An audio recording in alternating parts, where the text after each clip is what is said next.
쉴 새 없이 이어지는 집중호우에 전국에서 인명피해와 시설 피해도 계속 집계되고 있습니다. 제5호 태풍 장미까지 북상하면서 피해 지역 주민들은 다시 긴장하고 있는데요. 중앙재난안전대책본부에 나가 있는 취재기자 연결하겠습니다. 김민혁 기자, 이번 집중호우로 인한 피해 현황 먼저 정리해 주시죠. 네, 열흘 동안 전국에서 집중호우가 계속되고 있습니다. 따라서 지난 1일부터 집계된 인명피해도 계속 속속 집계가 되고 있는 상황인데요. 지금부터 하나씩 설명해 드리도록 하겠습니다. 먼저 사망자 수는 31명, 그리고 실종자는 11명, 그리고 부상자는 지금 8명으로 이렇게 집계가 됐습니다. 또 이 집계에는 잡히지 않았지만 춘천 의암호에서 발생한 선박 전복 사고로 인해서 또 사망자 3명, 그리고 또 실종자 3명도 집계가 되어 있는 상황입니다. 또 최근에는 또 이 산사태 사고로 인해서 많은 인명피해가 접수가 되고 있는데요. 지금 보시면 지난 7일 06시 이후 전남 곡성과 전북 장수, 담양에서 산사태로 주택이 매몰되고 또 전남 화순에서는 급류로 인한 휩쓸림 사고가 일어나는 등 13명이 사망하고 2명이 실종되는 안타까운 일도 있었습니다. 전국적으로 이재민 수도 점점 늘고 있다고요.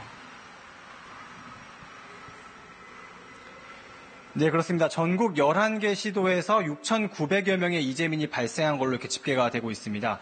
근데 이 중에 3,400여 명은 아직도 집으로 귀가를 하지 못하고 있다고 합니다.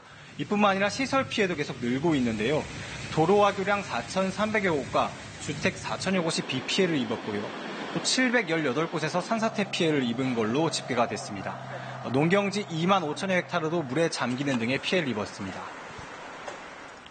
네, 이런 가운데 5호 태풍 장미가 북상하고 있습니다. 침수 상황이 또 걱정인데요. 어떻게 대비해야 할지 행동 요령 소개해 주시죠. 네, 많은 비가 예보된 저지대 지역이나 상습 침수 구역의 주민들은 미리 대피를 준비하셔야겠습니다. 그림을 보면서 하나씩 설명해 드리겠습니다. 하천이나 해안가 등에는 급류에 휩쓸릴 수 있으니 가까이 가지 말아야 하고요. 공사장 근처와 가로등, 전신주, 지하 공간 등도 접근을 피해야 됩니다. 농촌 지역에서는 논둑이나 물골을 보러 나가는 것도 피하셔야 합니다.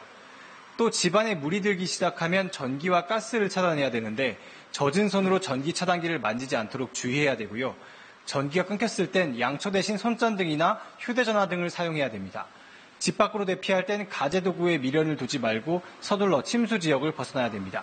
지금까지 중앙재난안전대책본부에서 KBS 뉴스 김민혁입니다.